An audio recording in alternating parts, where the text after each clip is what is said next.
sur la montagne de la terre et je te donnerai toute cette... Voilà. Voilà, on prend Luc. On prend Luc. Ici, le Jésus, le Dieu des chrétiens, Jésus, le Dieu des chrétiens, disent, dans ce passage biblique, dans Luc chapitre 4, Jésus rempli du Saint-Esprit, revient du Jordan. Il revenait de Jordan. Ok. Il fut conduit par l'Esprit dans le désert. D'abord, le monsieur, il est rempli de l'Esprit Saint. Lui-même, il est l'Esprit Saint. Mais il est rempli de l'Esprit Saint. Attendez. Qui est celui qui est rempli de l'Esprit Saint là? C'était Dieu ou ce n'était pas Dieu? Qui est celui qui est rempli de l'Esprit Saint? C'était Dieu ou ce n'était pas Dieu? Est-ce que l'Esprit Saint peut se remplir lui-même? Hein? Est-ce que Jésus est lui-même l'Esprit Saint? Sinon, l'Esprit Saint qui est venu remplir lui là, est-ce que vous pouvez m'expliquer? C'est comme cette tasse. On dit, on a rempli de l'eau. Maintenant, si la tasse est pleine de l'eau là-haut, ça veut dire on a mis quelque chose qui n'était pas dedans. C'est rempli. Et ça peut se vider. Donc, si Jésus est rempli de l'Esprit Saint là-haut, est-ce que le Saint-Esprit était dedans? Non. Si ce n'était pas dedans, est-ce que Jésus est l'Esprit Saint? Sinon, c'est qui le Saint-Esprit? Première question. Deuxième question. Il a été conduit par l'Esprit dans le désert. Qui est l'Esprit? Ici maintenant, ce n'est pas l'Esprit Saint. Il a été conduit par l'Esprit. Le mot Saint est enlevé. Il est rempli du Saint-Esprit, mais il a été conduit par l'Esprit. Quel esprit qui lui a conduit au désert? C'est le Saint-Esprit toujours? Ou bien c'est quel esprit? Où il fut tenté par le diable pendant 40 jours. Il ne mangea rien durant ces jours-là. Et après qu'il eut écoulé, il eut faim. Attention.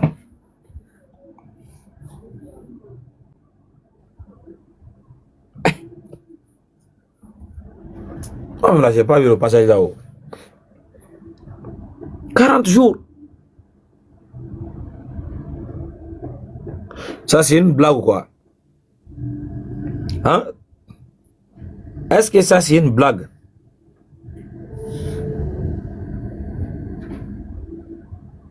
Non, mais ça, c'est une blague. Voilà, ça, c'est une blague. C'est pas vrai. C'est une blague, ça. Le diable fait le fou de Dieu pendant 40 jours. Non, mais ça, c'est une blague.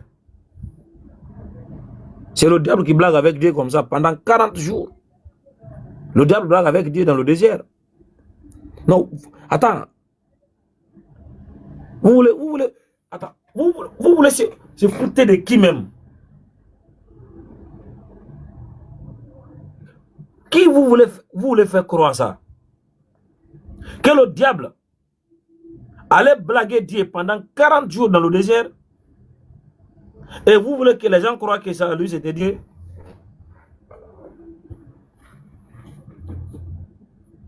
« 40 jours. Le diable blaguait Dieu. Il faisait quoi avec lui? C'était un bébé ou c'était un jeu? Qu'est-ce qu'il faisait avec lui dans le désert là?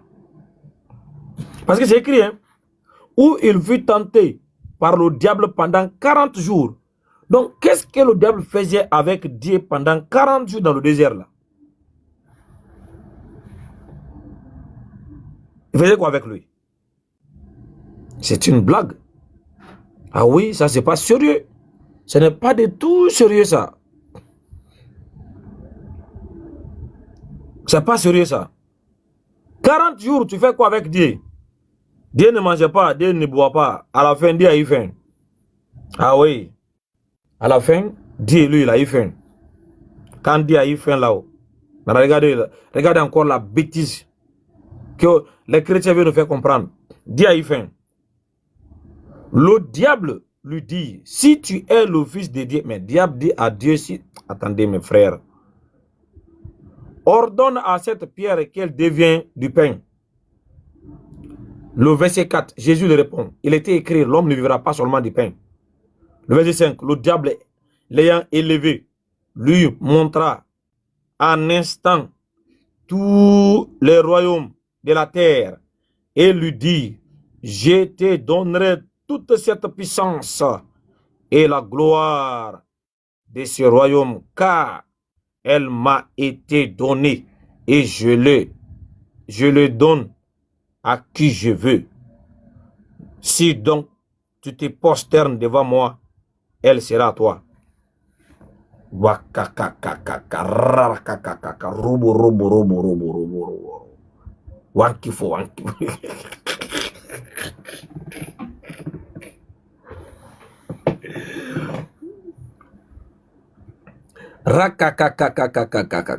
Tiens, si seulement tu te prosternes et que tu m'adores, cette puissance, la gloire et tout, sera à toi.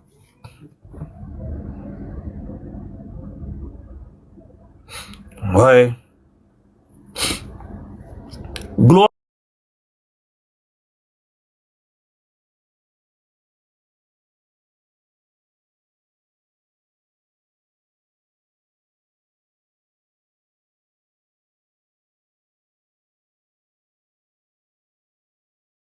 Lui, il a élevé, il a soulevé d'abord, il a placé sur la montagne.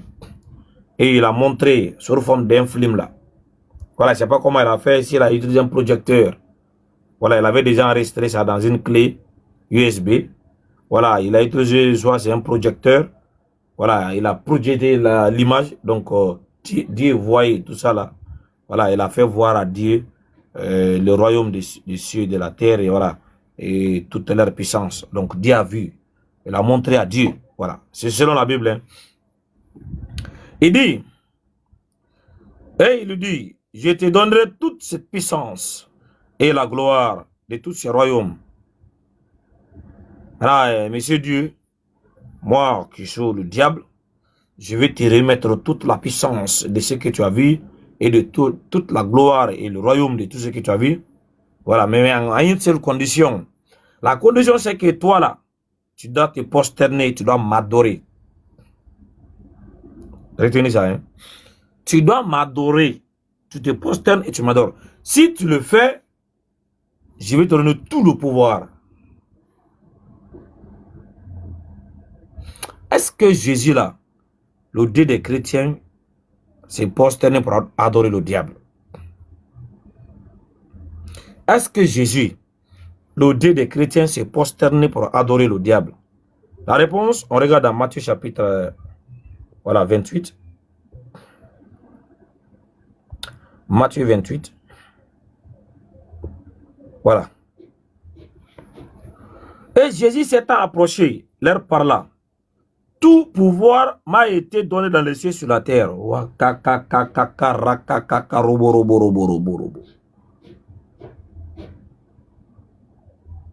Ouais.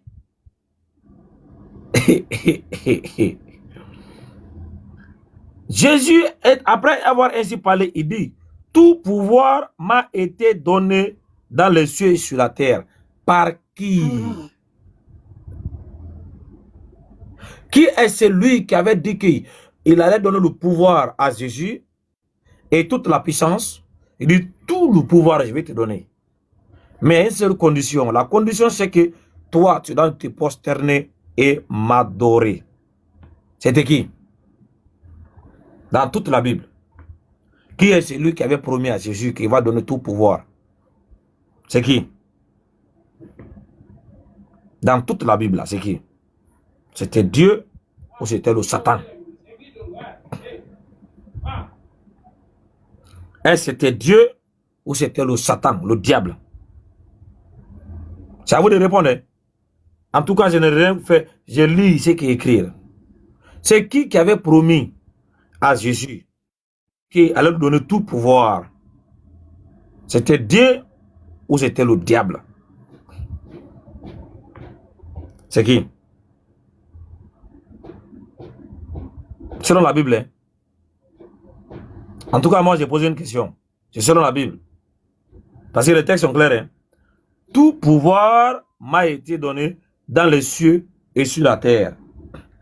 Alors que dans Luc 4, le diable dit à Jésus, je te donnerai toute cette puissance et tout ce pouvoir, toute la gloire, à une seule condition, prosterne-toi et adore-moi. Est-ce qu'il a fait? Il n'a pas fait. La vérité, c'est quoi? À la fin, on a appris que le monsieur a dit, tout pouvoir m'a été donné dans les cieux et sur la terre. Mais c'est par qui? Qui lui a remis ce pouvoir? Qui lui avait promis à Jésus de lui donner un pouvoir? Je ne te parle pas de fils de Marie, je parle de Jésus, le Dieu des chrétiens. Donc il ne connaît pas son origine. Voilà, tu as un Jésus en français là, que les chrétiens adorent là. C'est de lui qu'on parle. Voilà, parce que les chrétiens ne connaissent pas ce qu'ils adorent. Aucun chrétien n'a la connaissance de leur divinité. Vous ne connaissez pas ce que vous adorez. Voilà.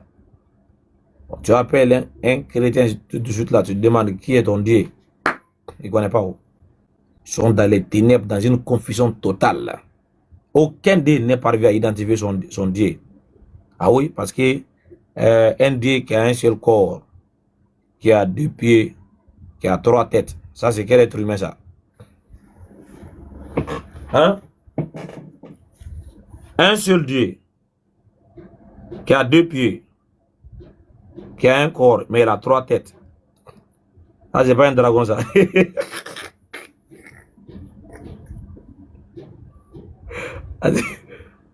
Ah, c'est un des dragons.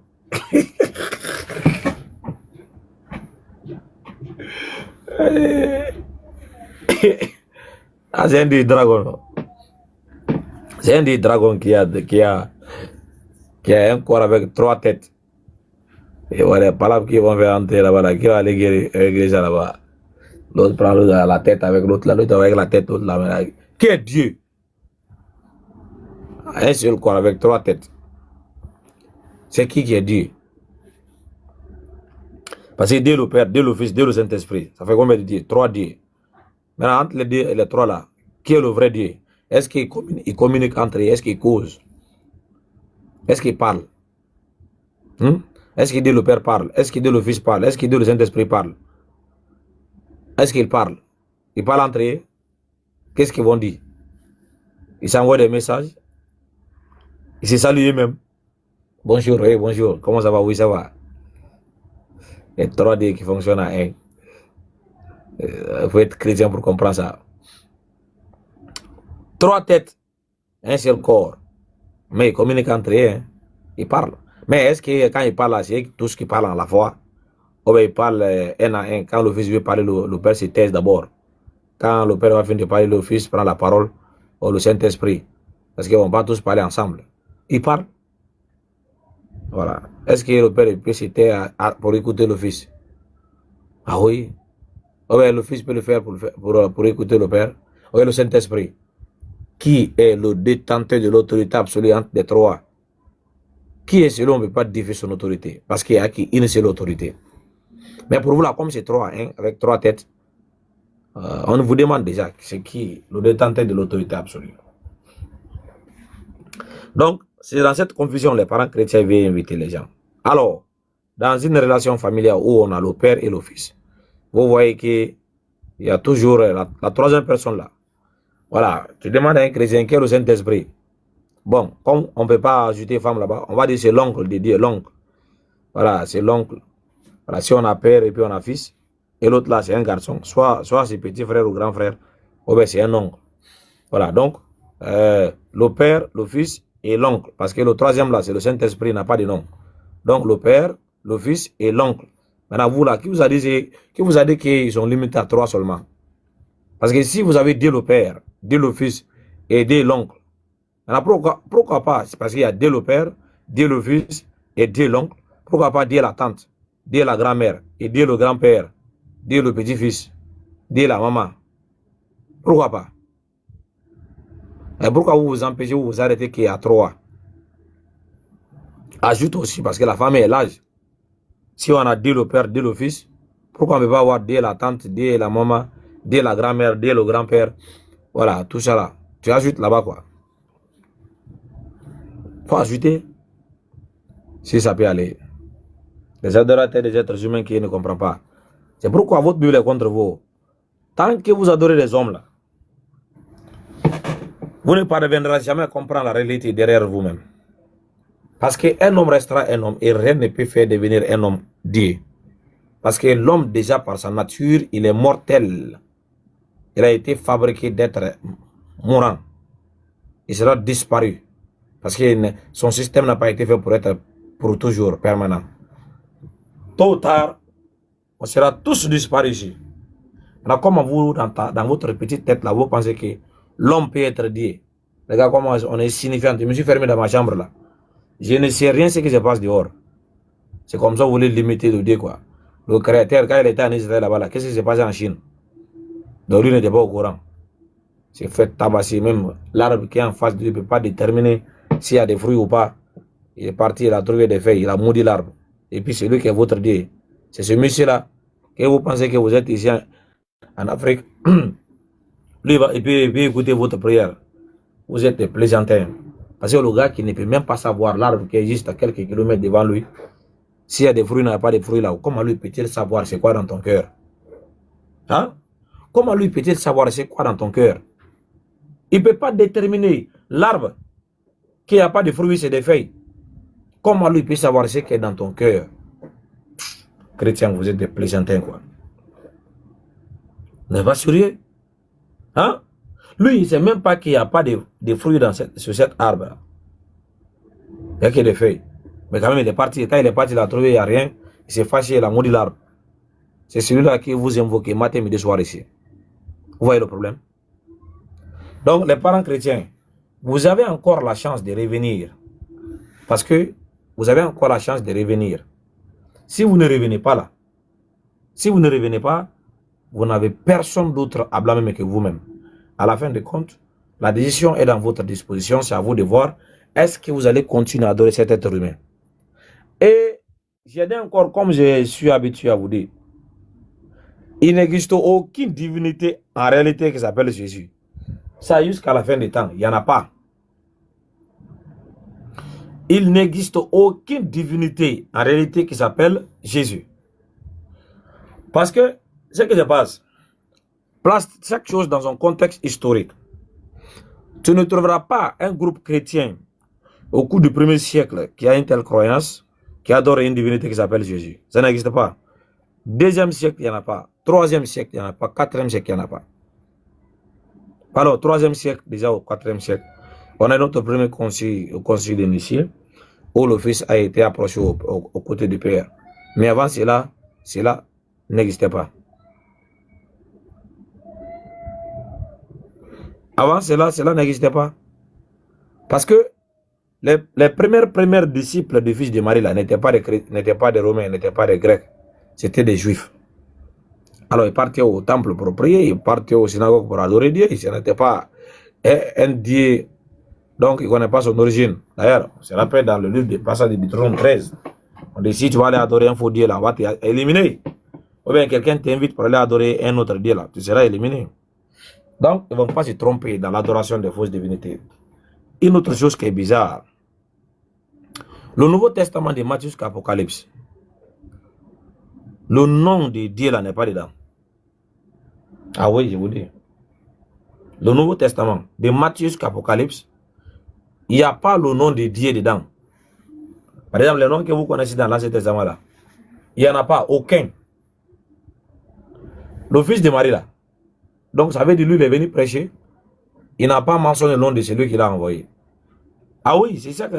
Parce que s'il avait mentionné le nom de celui qui l'a envoyé, certainement on allait trouver le nom de Dieu dans le Nouveau Testament. Mais il n'y a pas le nom de Dieu dans le Nouveau Testament. Ça n'existe pas.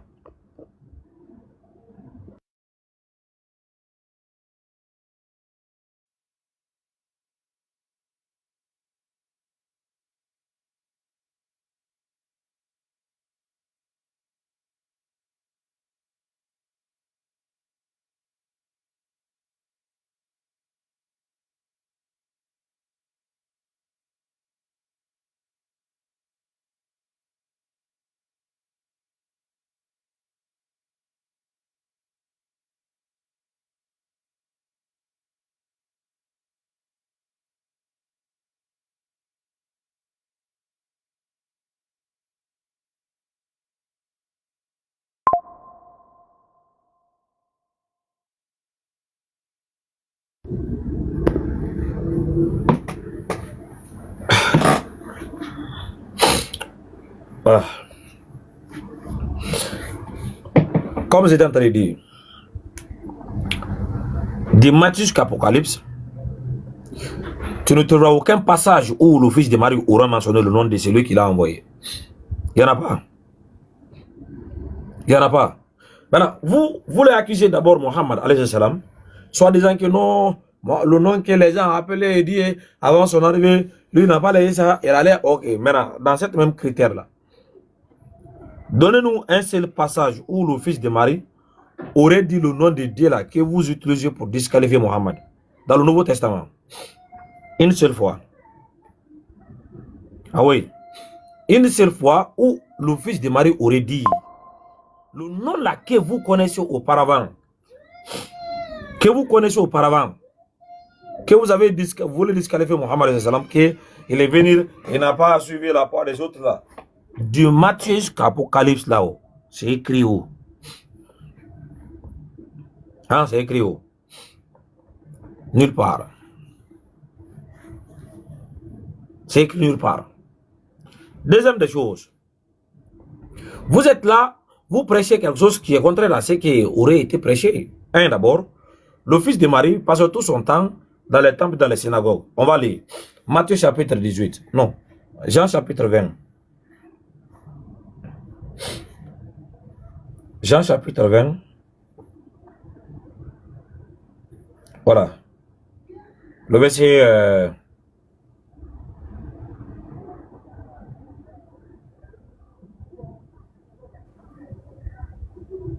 Jean 18, pardon. Jean 18, le verset